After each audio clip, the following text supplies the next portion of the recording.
Hello बच्चों, कैसे हैं आप सब लोग।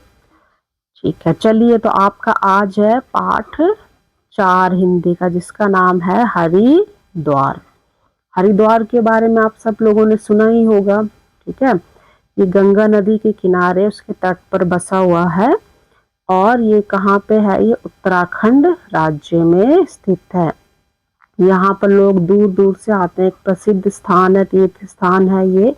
लोग दूर दूर से यहाँ पे आते हैं, गंगा जी में, जो गंगा नदी है उसमें स्नान करने के लिए यहाँ पर आते हैं। ठीक है, जैसे आजकल आपने सुना होगा, जब सावन चला हुआ था, कई जगह सावन खत्म हो चुका है। ठीक है, सावन का जो महीना, जो शिव जी का महीना होता है, तो वहाँ पे जो कांवड़िए आते हैं वो यहाँ हरिद्वार से गंगा जल भरकर ले जाते हैं। ठीक है, चलिए तो इसमें आपका जो हरिद्वार पाठ का नाम है उसके बारे में हम पढ़ेंगे। तो इसमें क्या है, ये जो एक पत्र है, ठीक है, ये जो प्रकाशित हुआ है किसमें, ये जो मैगजीन है एक, ठीक है, जिसका नाम था कवि वचन सुधा। इसमें कब हुआ था, ये 14 अक्टूबर 1871 ईस्वी में। मतलब 150 साल, लगभग 150 साल पुरानी यह बात है, ये खत लिखा गया है। थोड़ा सा नीचे आते हैं, यहाँ पे देखिए आप, पिक्चर आपको बहुत सुंदर सी दिखाई दे रही है, ये चित्र दिखाई दे रहा है। ठीक है, ये हरिद्वार का चित्र है, जो गंगा नदी बह रही है। इसमें साइड में यहाँ पे ये ब्रिज पुल बने हुए हैं। ठीक है, और ये यहाँ पे पूरा एक मतलब मंदिर है, कई सारे यहाँ पे मंदिर, छोटे छोटे बड़े बड़े घाट यहाँ पे बने हुए हैं। हर की पौड़ी सबसे जो प्रसिद्ध घाट है, जहाँ पे लोग, सभी लोग वहाँ पे स्नान करते हैं। यहाँ पे तो अभी पहले हम देखेंगे, लेखक के बारे में देखेंगे कि ये मतलब किसके द्वारा लिखा गया है। ठीक है, जो हरिद्वार पाठ है, तो ये जो आपका जो हिंदी साहित्य के सबसे जो सुप्रसिद्ध जो रचनाकार थे, उनका क्या नाम था, भारतेंदु हरिश्चंद्र। वो अपनी यात्राओं के लिए बहुत चर्चित थे, बहुत प्रसिद्ध थे। उन्होंने क्या थे, भारत के अनेक गांव और नगरों की यात्राएं की, और उनके बारे में, उनके विषय में, ठीक है, जहाँ उन्होंने क्या क्या वहां देखा किया, उनके बारे में उन्होंने क्या क्या लिखा। बहुत सी पत्र पत्रिकाएं भी लिखी, जिसमें उन्होंने वहाँ की प्रकृति, इतिहास, उनकी संस्कृति, पुरातत्व, जो पुरानी जो चीजें हैं उनके बारे में उन्होंने अध्ययन किया। ठीक है, और उनको कहाँ से सहायता मिली, यात्राओं से उन्हें बहुत सहायता मिली। और वो क्या सोचते थे कि जो शिक्षा है, जो पढ़ाई है, जो चीजें आप सीख रहे हैं, वो जरूरी नहीं है पुस्तकों से ही आप सीखें। ठीक है, यात्राओं से भी होती है। जब आप किसी जगह पे कहीं यात्रा करते हो या कहीं घूमने जाते हो, तो वहाँ आप कोई नई चीज देखते हो या कुछ पुराना देखते हो, तो आप उसकी हिस्ट्री, इतिहास के बारे में जानते हो, सीखते हो कि ये किसने, कोई अगर नगर किसने बसाया था, ये महल किसने बनाया, कौन यहाँ पे राजा था। तो कई चीजें आप उस जगह के बारे में सीखते हो। तो इसलिए जो हमारी यात्राएं हैं या जो हम ट्रैवल करते हैं, उससे भी हमें बहुत कुछ सीखने को मिलता है। तो ये कब गई, जो भारतेंदु हरिश्चंद्र थे, 1871 ईस्वी में हरिद्वार की यात्रा पर गए थे। और ये क्या लिखते हैं कि मेरा तो चित्त, जो मेरा जो मन है वो इतना प्रसन्न हुआ, इतना खुश हुआ, इतना निर्मल और पवित्र हुआ, साफ हो गया कि वर्णन नहीं कर सकता मैं उसका। जो हरिद्वार है उसकी प्रकृति, मतलब चारों ओर इतनी फैली हुई हरियाली है, वहाँ पर्वत हैं, पक्षी हैं, वृक्ष हैं, कल कल बहती जो है वो गंगा नदी है, वहाँ के घाट हैं, लोग हैं, लोगों ने गंगा के तट पर क्या बनाई हुई है, बहुत सी दुकानें बनाई हुई हैं। और जितने भी जो तट तट मतलब किनारे पे जितने भी मनोरम सुंदर सुंदर जो दृश्य थे, उनको देखकर वह बहुत ही आनंदित, बहुत ही खुश हुए, प्रसन्न हुए।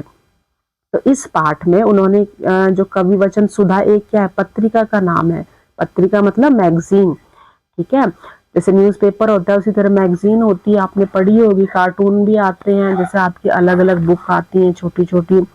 तो उसके जो संपादक थे, संपादक जो एडिटर होते हैं, जो बुक छापते हैं, वो देखते हैं उसमें क्या क्या मटेरियल डलता है, उनके नाम उन्होंने क्या एक पत्र लिखा, और उसमें उन्होंने जो उनकी हरिद्वार की यात्रा थी उसके बारे में जो रोचक वर्णन था, कई चीजें थी, रोचक चीजें थी, उनके बारे में उन्होंने पूरा वर्णन किया, डिटेल में लिखा और उनको भेजा था, ताकि वो अपनी पत्रिका में इसको प्रकाशित कर सकें। जो उनकी पत्रिका का क्या नाम था, कवि वचन सुधा, उसमें वो उसको प्रकाशित कर सकें।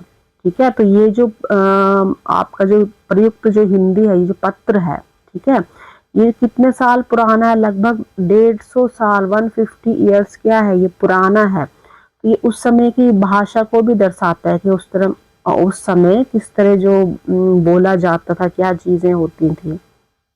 सबसे पहले देखेंगे जो वो लिखते हैं, भारतेंदु जी लिखते हैं, किसको ये पत्र लिख रहे हैं, जो श्रीमान कौन थे, जो कवि वचन सुधा संपादक, ठीक है, जो कवि वचन सुधा जो पत्रिका थी उनके संपादक को उन्होंने यह पत्र लिखा है, उनको उन्होंने संबोधित किया है, लिखा है। जैसे हम किसी को लिखते हैं ना, लेटर लिखते हैं, महामहिम मित्र वरेशु, ठीक है, उनको एक नाम दिया है महामहिम, मतलब आदर से उन्होंने मित्र वरेशु, जो मित्र के समान आप मेरे हो जैसे। तो उन्होंने क्या लिखा है, ये आपने इसमें लेटर पढ़े होंगे, इंग्लिश में भी पढ़े होंगे, हिंदी में भी आपके पत्र होते हैं कि जब हम किसी को पत्र लिखते हैं तो कैसे संबोधित किया जाता है, हमसे छोटे हैं या बड़े हैं तो उनको किस तरह से संबोधन दिया जाता है या आदर दिया जाता है। तो वो कहते हैं कि मुझे हरिद्वार का समाचार लिखने में बड़ा आनंद होता है, बड़ी खुशी होती है कि मैं उस पुण्य भूमि, उस पुण्य मतलब उस पवित्र शुभ भूमि का वर्णन करता हूँ कि जहाँ प्रवेश करने से, जहाँ जाने से ही क्या होता है, जो मन है वो शुद्ध हो जाता है, वो पवित्र हो जाता है। और यह जो भूमि है वो तीनों ओर से क्या है, सुंदर हरे भरे पर्वतों से, 3 जगहों से वो सुंदर हरे भरे पर्वतों से घिरी हुई है। और उन पर्वतों पर अनेक प्रकार की वल्ली, वल्ली होता है बेल, जो लताएं बोलते हैं, बेल जो चढ़ जाती है पेड़ के ऊपर, ठीक है। तो उन क्या है, पेड़ों पर क्या है, हरी भरी जो है वल्ली, जो बेले हैं वो सज्जनों के शुभ मनोरथों की भांति फैलकर लहरा रही हैं। मतलब जैसे सज्जन लोग होते हैं, जो पवित्र लोग जो होते हैं, महान लोग जो होते हैं, उनका जो मनोरथ की भांति लहला रही है, मतलब इतनी हरी भरी है वो, ऐसे दिखाई दे रही है वो। और जो बड़े बड़े वृक्ष हैं वो ऐसे भी खड़े हैं कि जैसे लग रहा है, उन बड़े बड़े वृक्षों को देखकर ऐसे लग रहा है मानो जैसे वो एक पैर पर खड़े होकर तपस्या करते हैं। तपस्या मतलब जो वहां पे लोग जाते हैं, साधु संत या लोग जाते हैं भगवान की पूजा अर्चना करने, तपस्या करने जाते हैं, ठीक है। और जो साधुओं की भांति घाम, घाम जो होता है वो होता है क्या, आपका ये सूरज जो होता है ना, उसकी धूप जो आती है, ठीक है, जो धूप होती है, ठीक है। घाम हो गया, धूप, ओस, जो ओस की बूंदें होती हैं, और वर्षा। तो जो ये पेड़ है ना, अपने ऊपर क्या करते हैं, धूप भी सहन करते हैं, ओस भी पड़ती है इनके ऊपर, वर्षा भी अपने ऊपर, सब कुछ ये सहन करते हैं, लेकिन फिर भी ये खड़े रहते हैं।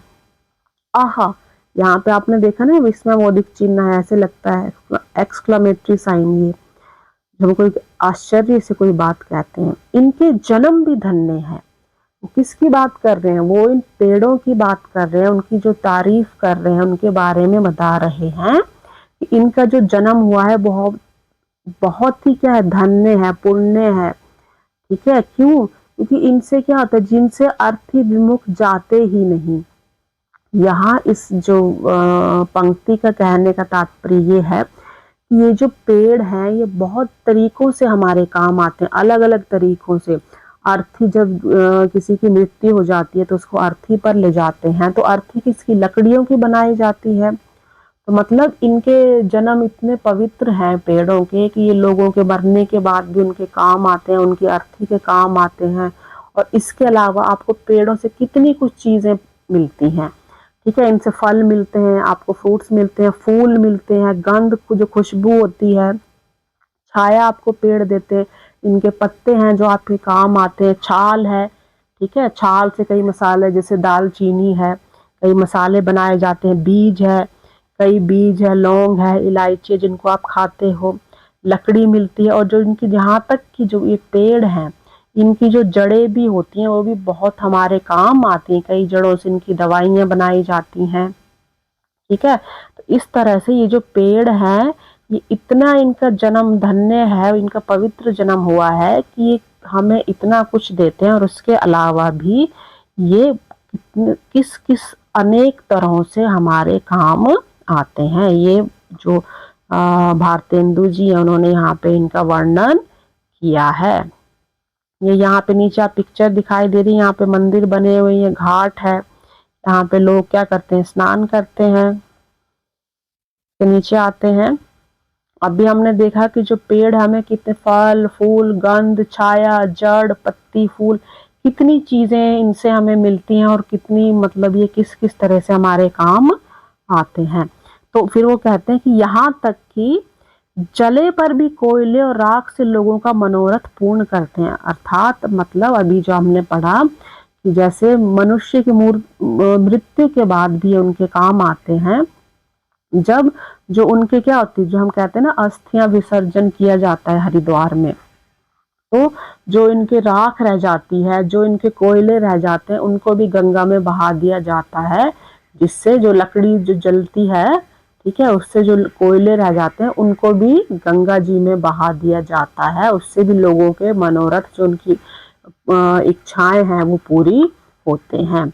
और वो कहते हैं सज्जन ऐसे पत्थर मारने से फल देते हैं। मतलब ऐसे वृक्ष हैं कि जब आप लोग देखते हैं ना कि वृक्ष पेड़ से कोई क्या है फल आपको तोड़ना हो, तो कई बच्चे आप लोग क्या करते हैं, उस पे पेड़ के ऊपर जोर जोर से पत्थर मारने लगते हैं। मतलब जब आप उसे पत्थर मारते हो ताकि वो जो उस पे फल लगा होता है वो टूटकर नीचे गिर जाता है। तो वो ऐसे इनकी तारीफ कर रहे हैं कि ऐसे सज्जन है, उनको क्या कहा गया है, वृक्षों को यहाँ पे सज्जन कहा गया है कि जब ऐसे हैं कि इनको अगर पत्थर मारा जाए तो भी ये हमें क्या देते हैं, ये हमें फल देते हैं। ऐसे हैं सज्जन हैं ये। इन वृक्षों पर क्या होते हैं, कई जो रंग के होते हैं पक्षी चहचहाते हैं, और जो नगर के दुष्ट बधिक जो होते हैं, बुरे लोग जो होते हैं, उनसे निडर होकर ये कल्लोल, कल्लोल होता है खेलना क्रीड़ा करना उछल कूद करना। जो पक्षी हैं आपने देखा ना पेड़ों पे बैठ के चहचहाते हैं, ची ची ची करते हैं, उड़ के दूसरी डाली पे जाते हैं, दूसरी डाली पे मतलब खेल कूद कर रहे हैं, उछल कूद कर रहे हैं। तो इस तरह से ये बिना किसी से डरे हुए वहां पे पेड़ों पर ये सब काम करते हैं। और वर्षा के कारण क्या हो गया, हर जगह हर तरफ हरियाली ही दिखाई पड़ रही है। ऐसा लग रहा है हरियाली दिखाई दे रही है, मानो कि जो यात्री जो यहाँ पे यात्री आते हैं ना विश्राम करने के लिए हरिद्वार में, उनके स्वागत के लिए उनके लिए क्या बिछाया गया है, गलीचा। मतलब ऐसे छोटी छोटी ग्रीन घास जब जमीन पे उग जाती है तो ऐसे लगता है कि कोई दरी चटाई या गलीचा बिछाया गया हो।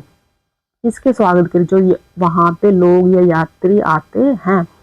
और एक और जो त्रिभुवन क्या है, जो पावनी जो गंगा है, गंगा जी की धारा है वो बहती रहती है। जो गंगा जी थी, जो राजा भगीरथ थे, उनकी उज्जवल कीर्ति सी लता सी दिखाई देती है। एक राजा थे अयोध्या के, ये सूर्यवंशी प्रसिद्ध राजा थे भागीरथी।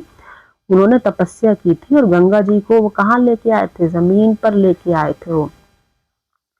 तो उनकी ऐसी कैसी लता सी दिखाई देती है जो अत्यंत क्या है, बहुत ही शीतल है, ठंडी है, और मिस्ट, मिस्ट हो गया मीठा, मतलब ऐसा मीठा है इसका पानी क्या है कि जैसे चीनी पर क्या बर्फ के पन्ने को जमाया है। मतलब जो चीनी को पानी में हम चीनी घोल के उसको जमाया जाता है तो ऐसा लग रहा है चीनी का पन्ना है। और जो ये गंगा जल है इसका रंग कैसा है, श्वेत है, और ये बहुत ही स्वच्छ है, बहुत ही पवित्र और शुद्ध है। और ये जो गंगा जो है जल है, इसमें बहुत ही प्रकार के जो पानी होता है उसमें क्या है, जल जंतु रहते हैं, पानी में रहने वाले जीव जंतु रहते हैं। वो भी क्या करते रहते हैं, जैसे वो पक्षी कल्लोल कर रहे थे वो भी पानी में उसी तरह खेलते उछलते कूदते रहते हैं। और यहाँ श्री गंगा जी अपना नाम नदी सत्य करती है, मतलब वो बताती है कि हाँ यहाँ पे जो गंगा जी है जो नदी है, ठीक है, और इनको क्या संबोधन श्री, इनको एक सम्मान के साथ गंगा जी को संबोधित किया गया है। जो जल का वेग है, मतलब जल इतनी तेज से इतनी तेजी से बह रहा है, बहुत ही तेज गति से वो बह रहा है। और जो शीतल जो वायु है, जो हवा है, वो जो क्या है छोटे छोटे कणों को लेकर स्पर्श ही पावन करता हुआ संचार करता है। जो क्या है नदी है, और नदी में क्या है छोटे छोटे जो कण है उनको आप स्पर्श करते हो, उससे भी आपको क्या पवित्र हो जाता है, ठीक है। और जो गंगा जी इसकी दो धाराएं हैं, ठीक है, एक का नाम नील धारा है और दूसरी जो है वो श्री गंगा जी के नाम से ही है। और इन दोनों धाराओं के बीच में क्या है, मतलब दो नदियां बन गई, जिससे धाराएं अलग अलग हो गई ना, गंगा जी हो गई एक, नील धारा हो गई, और उनके बीच में एक सुंदर नीचा एक छोटा सा पर्वत है, ठीक है। और जो नील धारा के तट पर एक छोटा सा क्या है, सुंदर चुटीला सा एक पर्वत है, और जिसके शिखर पर, मतलब उसकी चोटी पर या उसके ऊपर क्या है, जो छोटा पर्वत है, वहां पे चंडिका देवी की मूर्ति है। जो चंडिका देवी को ना, भगवान जो हमारी हम मानते हैं ना, दुर्गा जी को मानते हैं, उनके जो अवतार है 9 जो है, उसमें से एक उनका ये रूप है। और यहाँ पे क्या, हर की पैड़ी नामक एक पक्का घाट है। पक्का घाट मतलब वो सबसे फेमस घाट है हरिद्वार का। अगर आप इस समय भी हरिद्वार जाओगे तो वहां पे देखोगे कि हर की पैड़ी नामक एक स्थान है, घाट है, जहाँ पे सब लोग स्नान करते हैं, जो भी यात्री जाते हैं, और उसको शुभ माना जाता है कि यहीं पे स्नान करना चाहिए, ठीक है।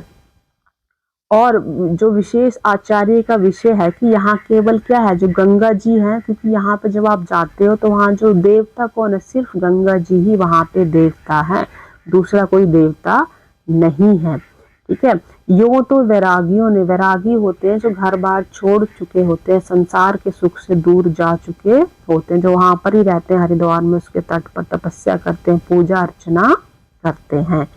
तो उन्होंने कई मठ मंदिर बना लिए हैं, वहां पे कई मंदिर बने हैं, मठ बने हैं, जहाँ पे वो लोग रहते हैं, पूजा पाठ करते हैं। और जो गंगा जी का पार्ट भी क्या है, बहुत छोटा है, बहुत छोटा वो जगह है, वो उनका पार्ट, लेकिन जो उसका जल जो बहता है उसका वेग बहुत ही बड़ा है, मतलब बहुत तेजी से वो जल बहता है वहां पे गंगा जी का। और जो तट है, तट पर क्या होते हैं, जो राजाएं हैं वहां पे, उन्होंने गंगा जो किनारे का जो तट है वहां पे क्या बनाई है, धर्मशाला बनाई है, ठीक है। धर्मशाला होती हैं जैसे होटल वगैरह होते हैं, होटल काफी बड़े होते हैं, महंगे होते हैं, उसी तरह धर्मशालाएं छोटे छोटे कमरे होते हैं, वो रुकने के लिए होते हैं, उनको वहां पे सारी ही सुख सुविधाएं आपको वहां पे मिलेंगी। तो जो यात्री वहां पे जाते हैं वो उन धर्मशालाओं में क्या होते हैं, रुकते हैं वहां पे। और वहां पे क्या है, आसपास में दुकानें भी बनी हैं, लेकिन रात को वो दुकानें बंद रहती हैं। तो यह एक ऐसा निर्मल तीर्थ है, मतलब ये जो गंगा जी है यहाँ पे हरिद्वार है, ये कौन सा है, बहुत ही शुभ और पवित्र ये तीर्थ स्थान है। कि इच्छा, ये आपने फिर यहाँ पे पिक्चर आई है, यहाँ पे ये टावर भी बनी हुई है यहाँ पे, ये ठीक है, क्लॉक टावर जैसे होती है ये यहाँ पे घाट बने होते हैं अलग अलग, यहाँ पे लोग नहाते हैं। अभी आप इस समय अगर हरिद्वार जाओगे तो देखोगे अभी वहां पे काफी कुछ नई चीजें बन चुकी हैं, बहुत पुराना फोटो है ये। इसमें क्या था, ये था कि निर्मल ऐसा तीर्थ है कि इच्छा क्रोध की खानी जो मनुष्य है, ठीक है, मतलब जो ऐसे लोग जिनको बहुत ही क्रोध आता है वो वहां तो रहते ही नहीं। मतलब जो हरिद्वार ऐसा तीर्थ स्थान है, वहां पे सभी शुद्ध मन वाले लोग, पवित्र लोग रहते हैं, और जिन लोगों को गुस्सा आता है वो तो वहां पर रहते ही नहीं है। यहाँ पे दुकानदार, जो पंडे दुकानदार हैं, ठीक है, उन वो क्या है, कहाँ से आते हैं, उनके कनखल व ज्वालापुरी जगह का नाम है, वहां से वो आते हैं। और ये जो पंडे हैं ना, ये भी बहुत बड़े विलक्षण संतोषी है। विलक्षण होता है जिसपे बहुत अच्छे गुण या अधिक लक्षणों वाला, मतलब ऐसे ये पंडे हैं कि इनको अगर आप 1 पैसा दोगे तो ये 1 लाख मानकर उनको लेते हैं। ये 150 साल पुरानी बात है कि उस समय जो पैसे होते थे, अभी जैसे आपके रुपीज होते हैं, अभी तो 1 रुपीज 2 रुपीज कॉइन आते हैं, उनकी कोई वैल्यू भी नहीं है इतनी। तो उस टाइम 1 पैसा, 2 पैसा, 3 पैसा, 5 पैसा, 10 पैसा, इस तरह से पैसे होते थे। तो इनको अगर 1 पैसा दिया जाता था तो ये 1 लाख रुपए मानकर उसको रख लेते थे, मतलब इतने प्रसन्न होते थे। तो ये जो हरिद्वार है, ये 5 तीर्थ यहाँ पे क्या है, मुख्य है यहाँ पे हरिद्वार में। हरिद्वार हो गया, उषावर्त हो गया, नीलधारा हो गई, विल्लभ पर्वत हो गया, और कनखल। ये जो जगहें हैं, ये 5 जगहें हैं यहाँ पे, ये बहुत ही प्रसिद्ध तीर्थ स्थान हैं। जो हरिद्वार है, यहाँ पे हर की पैड़ी पर लोग नहाते हैं, और जो कुशावर्त है वो भी उसी के पास है। और नील धारा हमने पढ़ी थी, वो दूसरी धारा है। जब हरिद्वार एक गंगा जो दूसरी धारा में वो डिवाइड हो जाती है तो नील धारा उसकी दूसरी धारा है। और साथ में क्या है, विल्लभ पर्वत भी पास में ही है और बहुत ही सुहाना सा एक पर्वत है। तो जो लोग यहाँ पे हरिद्वार आते हैं वो इन 5 जगहों पर कोशिश करते हैं कि जरूर जाएं। और जो ये विल्लभ पर्वत है, यहाँ पे क्या है, विल्लवेश्वर महादेव की मूर्ति है। ठीक है, भगवान जी जो है उनकी मूर्ति है, महादेव, उनके भी कई रूप हुए हैं। और जो कनखल है वो भी तीर्थ यहीं पर है। कनखल जो है बड़ा ही उत्तम हो तीर्थ स्थान है। यहाँ पे क्या हुआ था, जो किसी काल में क्या हुआ था, जो दक्ष थे उन्होंने यहाँ पे यज्ञ किया था और यह सती, यहीं पर सती ने शिवजी का, जब सती जो थी वो शिवजी की पत्नी थी और जब जो दक्ष थे उन्होंने क्या किया था, उसके पिता थे सती के, उन्होंने जब शिवजी का अपमान किया था तो वो सती जी अपमान नहीं सह पाई थी और उन्होंने अपना शरीर यहाँ पे भस्म कर दिया था। मतलब वो जो हवन कुंड था, यज्ञ जहाँ चल रहा था, उसमें वो कूद गई थी। और यहाँ क्या है, कुछ छोटे छोटे घर भी बने हुए हैं। और भारामल जय कृष्ण दास खत्री यहाँ के प्रसिद्ध धनिक जो नाम है, मतलब उस समय वहाँ पे ये जो थे खत्री, जो उनका नाम बताया गया, बहुत ही प्रसिद्ध थे, वहाँ पे बहुत ही अमीर थे, धनिक थे। और हरिद्वार में यह बखेड़ा कुछ नहीं है, मतलब यहाँ पे कोई ये परेशानी नहीं है कि शुद्ध निर्मल साधुओं के सेवन योग्य तीर्थ है। मतलब यहाँ पे ऐसा कुछ नहीं है कि जो बहुत ही पवित्र और शुद्ध निर्मल जो साधु है सिर्फ वो ही यहाँ पे रह सकते हैं, वो ही स्नान कर सकते हैं, ऐसा कुछ नहीं है, सब लोग वहाँ पे जा सकते हैं। तो कहते हैं कि मेरा तो चित्त उनका जो मन हो गया, तो मतलब इतना प्रसन्न, इतना खुश हुआ, निर्मल और शुद्ध हुआ कि मैं इसका वर्णन ही नहीं कर सकता, मेरे वर्णन से बाहर है। मतलब मैं इतना प्रसन्न हूँ कि मैं बता ही नहीं सकता इसके बारे में। मैं दीवान कृपा राम के घर, वो बताते हैं कि जो कृपा राम यहाँ पे एक दीवान है, मैं उनके घर के ऊपर जो बंगला था वहां पे रुका हुआ था, टिका था। और यह स्थान भी क्या है, उसी क्षेत्र में, मतलब आसपास है। और क्या है, वहां पे ये टिकने योग्य है, मतलब आप वहां पे रुक सकते हैं। क्योंकि यहाँ पे क्या होता था, चारों तरफ से क्या होती थी, शीतल ठंडी ठंडी पवन हवाएं आती थी। और रात को क्या हुआ, वहां पे उस टाइम ग्रहण हो गया, तो उन लोगों ने जो ग्रहण देखा उसमें बहुत उन्होंने खुशी से स्नान किया ग्रहण में और श्री भागवत का पारायण भी किया। भागवत मतलब भागवत कथाएं चलती हैं। भागवत वो होता है जिसमें श्री कृष्ण और उनकी जो जीवन कथाएं हैं उनके बारे में बताया जाता है।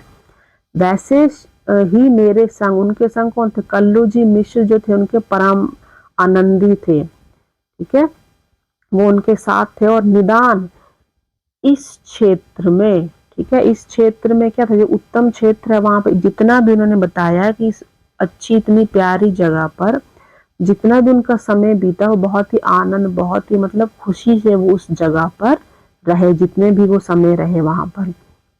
तो एक दिन मैंने, वो बता रहे हैं भारतेंदु जी, कि एक दिन मैंने क्या किया, जो गंगा जी के तट पर रसोई करके मैंने क्या किया, जो पत्थर थे वहां पे समीप निकट, जो मतलब पास में पत्थर थे उन पे उठाकर मैंने जो खाना बनाया था उस पर रखकर मैंने वो खा लिया, भोजन परोसकर भोजन किया।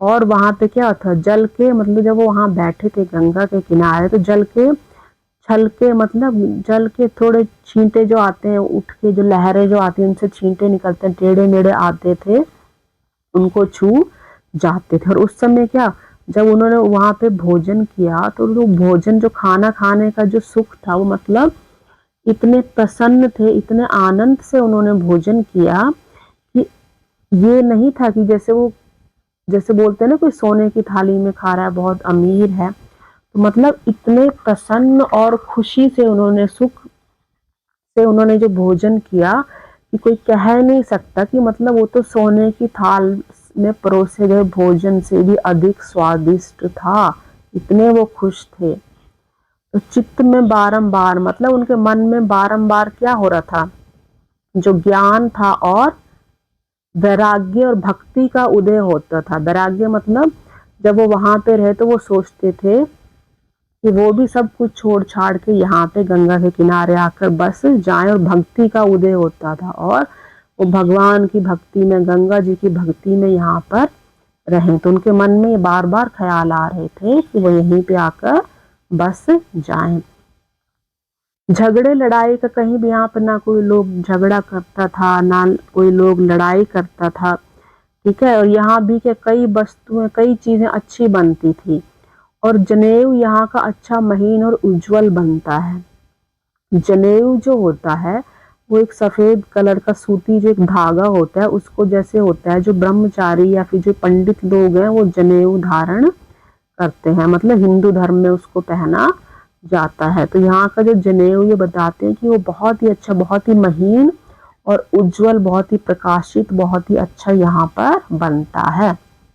मतलब जब आप किसी जगह पर जब घूमने जाते हैं तो अभी हमने पहले भी पढ़ा कि तो हम क्या देखते हैं कि वहाँ पर कोई चीज़ अच्छी मिलती है, कि हम जाते हैं ना कि वहाँ की ये चीज़ फेमस है तो हम वो चीज़ लेकर आएंगे। इस तरह से वो ये बता रहे हैं। यहाँ की कुशा, कुशा होती है दूब, ठीक है, जो दूब घास हम बोलते हैं, वो क्या सबसे विलक्षण है, सबसे अलग है, मतलब उसमें इतने गुण हैं कि वो इतनी अच्छी लगती है, भगवान पे भी चढ़ाई जाती है ना, गणेश जी पे।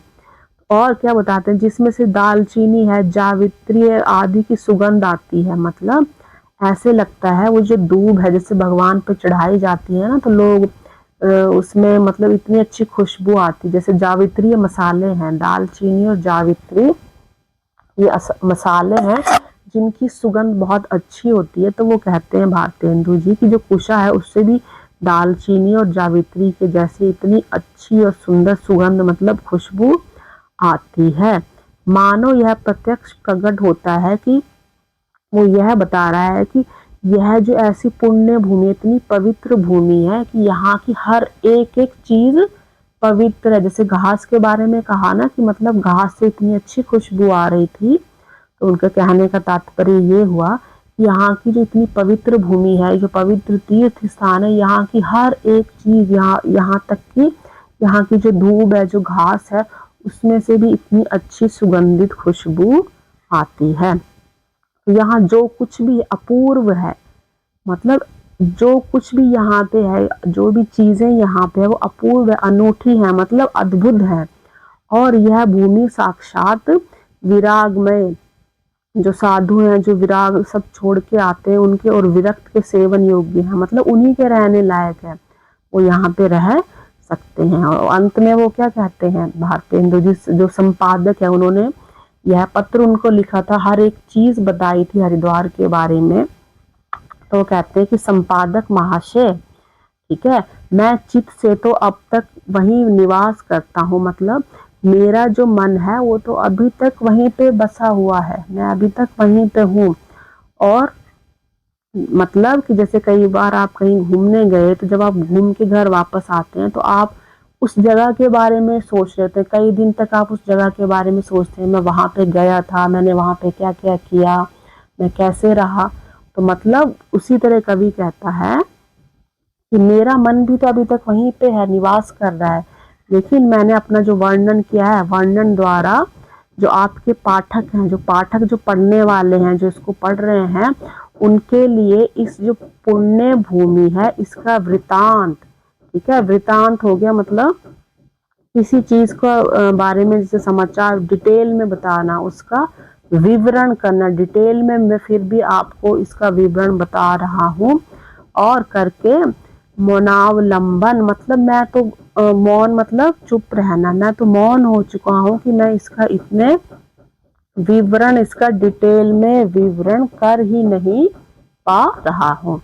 निश्चय है कि आप इस पत्र को स्थान दान दीजिएगा, मतलब वो कहते हैं कि मुझे निश्चय है कि आप जो आपकी जो पत्रिका में है उसमें इस पत्र को अवश्य ही प्रकाशित करेंगे।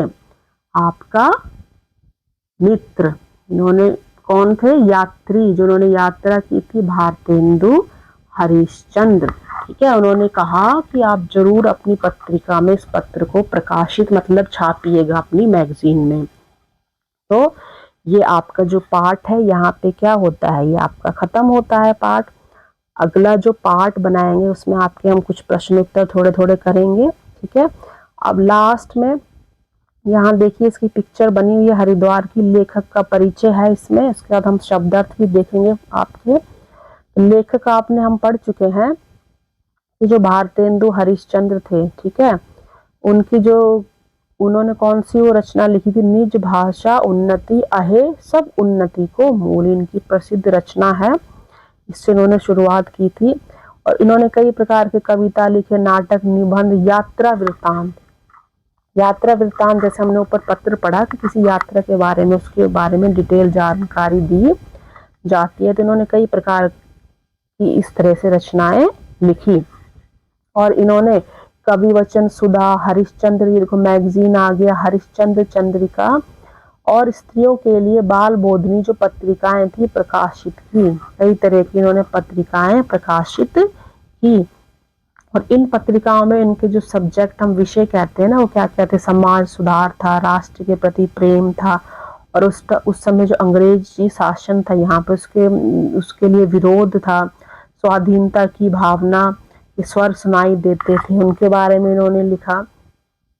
और इनको जो है हिंदी साहित्य का जनक, मतलब इनके द्वारा शुरुआत हुई जनक माना जाता है। सत्य हरिश्चंद्र, भारत दुर्दशा और अंधेर नगरी, सरयू पार, ये जो इनकी यात्रा है बहुत ही उल्लेखनीय इनकी रचनाएं हैं, ठीक है। ये हमने कवि के बारे में पढ़ लिया। अब इसके फटाफट से हम लोग शब्दार्थ देख लेते हैं। वैसे मैं आपको ऊपर बता चुकी हूँ, लेकिन फिर से एक बार, जैसे पुण्य है, पुण्य का हो जाता है पवित्र शुभ, वल्ली जो होती है बेल को कहा जाता है, लता। घाम हो गया आपका, क्या हो गया, धूप हो गया। कल्लोल खेल, उछल कूद या क्रीड़ा भी बोलते हैं, जैसे मिष्ट मीठा, तट किनारा। निर्मल हो गया साफ स्वच्छ शुद्ध, जैसे बोलते हैं शिशर। शिखर या चोटी हो गया। वैरागी जो संसार के सुख से दूर, संसार अपना घर बार छोड़कर चले जाते हैं। विलक्षण अधिक लक्षणों वाला, ठीक है, एक से ज्यादा लक्षण हो गए, वह बहुत ही विलक्षण है, मतलब बहुत ही लक्षणों वाला, उसमें बहुत सारे गुण हैं। उषा हो गया दूब घास, अपूर्व अनूठा या फिर अद्भुत, जो अलग हो गया बिल्कुल ही सबसे। आगे है साक्षात, साक्षात मतलब सामने, सम्मुख।